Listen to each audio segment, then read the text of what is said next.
Hej. Vi vil gerne fortælle om lignende elementer i novellesamlingen. Øhm, og til det har vi jo så følgende at sige. Simon, take it away. De lignede elementer er vilde, det giver bogen snille. Bogen er god, giver god mening, dog uden man får lyst til stening. Jeg vil gerne læse mere, dog uden at abdicere. Bogen gjorde mig fornøjet, dog uden at det blev beføjet. Hvor mange stjerner vil vi give? 5, uden vi er naive. Endvidere vil vi gerne koble det på en film, hvor vi så her har valgt at kigge på Inception, hvor vi også har de her forskellige lignende elementer, som går igen ud fra de forskellige områder, personerne i historien befinder sig i. Forskellen ligger lidt i, at her i novellesamlingen København, der har vi geografiske områder, hvor vi ser, at de enkelte ting har en betydning for helheden i historien. Mens i Inception, der befinder vi os i flere forskellige verdener, frem for forskellige steder i byen. Men stadig betyder de her enkelte ting, som går igen, en ting for helheden. Man kan også se i Inception, der er der det her med det abstrakte og det konkrete, hvilket også gør sig gældende i novellesamlingen København. I Inception, nu er det uden at have set den, men der er der vist lidt forskellige verdener, er blevet talt, og har vi selvfølgelig undersøgt. I København der er også sådan meget konkret med selve handlingen, men også lidt mere abstrakt med den personlige forståelse og tankegang af individerne. Jeg skal ind i selve værket og kigge på andre lignende elementer, da der også er mere til det blot de her ting, som vi også ser. Yes. Og vi har altså blandt andet observeret, at persongalleriet går igen med de lignende elementer. Det kan både være hoved- og bipersonerne i hver enkelt novelle. Det kan så vel også være i tilfældigheder, at man på tværs af novellerne kan støde på personer fra tidligere kapitler i en kort stund i fysisk tilstand.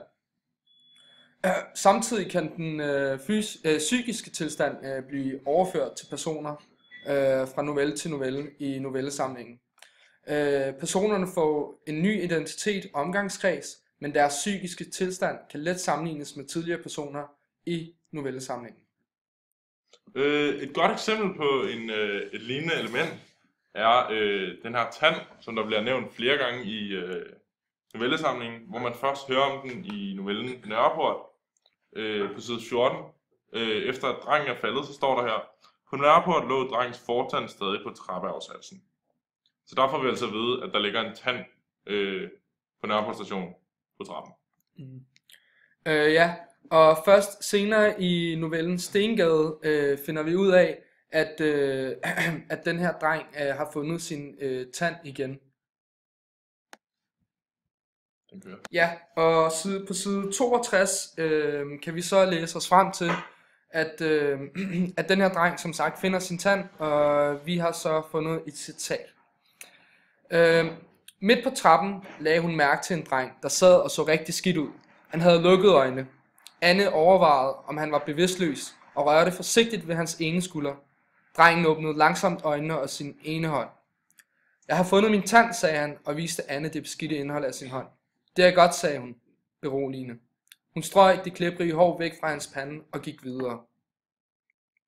Man kan jo passende spørge, hvad de her lignende elementer egentlig har for en funktion. Og deres funktion er, at de ligesom skaber en overordnet helhed, og både gør læsningen mere indlevende og spændende, men samtidig så er det også, det virker lidt som en cliffhanger, hvor der lige så, jo længere hen i historien, så kommer der ligesom sådan nogle twists og turns, som gør det lidt mere spændende, og nogle gange så kan det også virke som, at der ligesom kommer flere og flere brikker på plads i et puslespil, som har en overordnet helhed. Og de her lignende elementer, de ligger rimelig sådan tilfældigt, så for læseren, der falder man rimelig meget over dem. Og det skaber en rød tråd på en rigtig god måde, synes vi, er vi blevet enige om.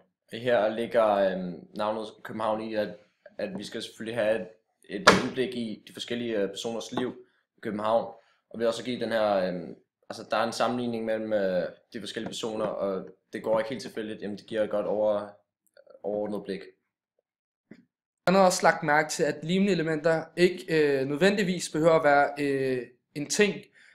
Det kan også være et tema i selve København. Der har vi blandt andet kunnet læse os frem til utroskab gå igen i flere af novellerne. Og det er både som handling og som tema, at det går igen.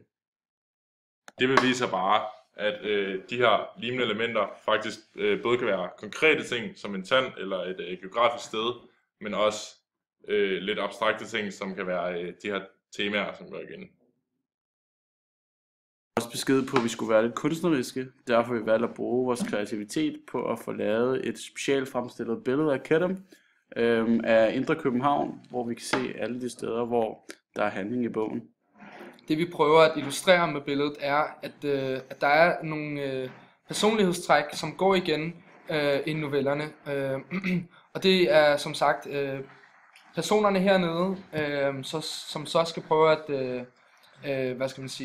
blive videreført, altså deres tankegang, deres måde at være på, altså blive videreført til de andre. Vi tænkte, det kunne være den bedste måde at fremstille det på.